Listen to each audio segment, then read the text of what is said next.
नेताजी अमर रहे, अमर रहे, अमर रहे, मनोज सिंह यादव अमर रहे, अमर रहे, अमर रहे, अखिलेश यादव जालम जिंदाबाद, जिंदाबाद। बहुत उनका कहा भैया दिल्ली का कुछ खबर है, उनका बताइए क्या खबर है। केजरीवाल की जमानत हो गई है, हमको पता चला है।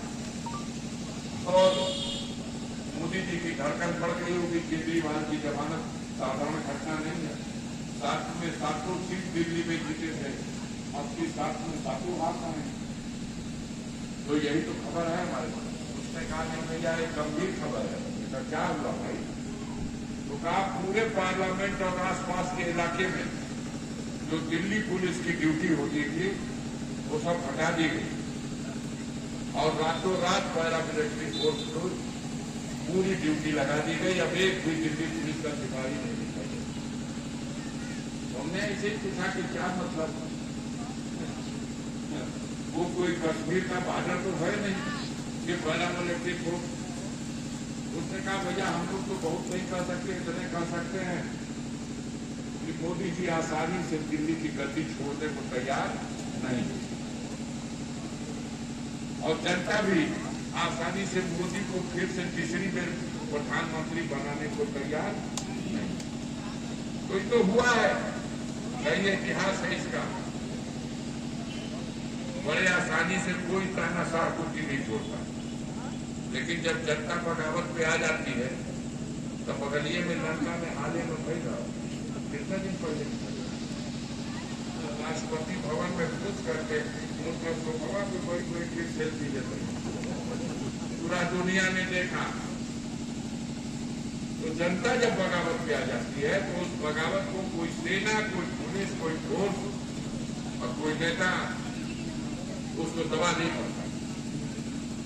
तो हिंदुस्तान की जनता, भारत की जनता आज मन बना चुकी है कि एक झूठ बोलने वालों को, नौजवानों को धोखा देने वालों को, देश को दुर्गति कर देने वालों को इस बार केंद्र की सत्ता से हटाना है और इंडिया गठबंधन के नेतृत्व में दिल्ली में सरकार बनाना है। ये फैसला हम लेते हैं। ये बड़ा शानदार गांव है, ऐतिहासिक गांव है। इसलिए ऐतिहासिक और शानदार मैंने कहा कि यहाँ शानदार शानदार मकान दिखाई दे रहे हैं, इसलिए नहीं, इसलिए कह रहा हूँ शानदार कि जब मतदान होता है तो कितना शानदार गांव है ये। जब जिस टेबल पे इसकी मशीन खुलती है और गणना के टेबल पे बैठा हुआ एजेंट बताता है कि भैया फलाने गांव का जब मशीन खुली थी तो किस तरह से जनता ने झूम करके जोर करके समर्थन में वोट दिया था। इसलिए मैं कह रहा हूं कि ये बड़ा शानदार और जानदार गांव है और हमें उम्मीद है इस चुनाव में भी पिछली बार की भी रही सही कसर सब पूरी हो जाएगी। एक निवेदन करना चाहता हूं, जनता जनार्दन से निवेदन करना, वोट 1 तारीख को पड़ेगा, बटन साइकिल का दबाना है, लेकिन गाजीपुर की जीत हार नहीं, गाजीपुर में एक नया इतिहास बनाना है और नया इतिहास तब बनेगा जब आप सब लोग इस चुनाव में खुद लग जाएंगे।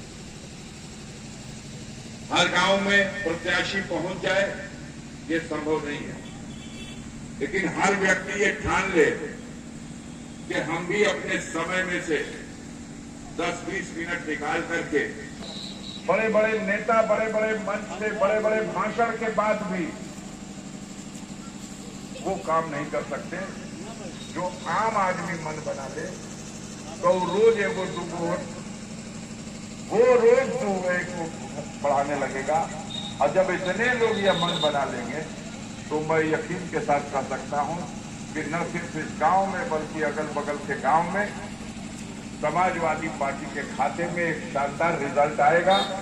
इस जीत में आपकी एक शानदार सहभागिता शामिल होगी।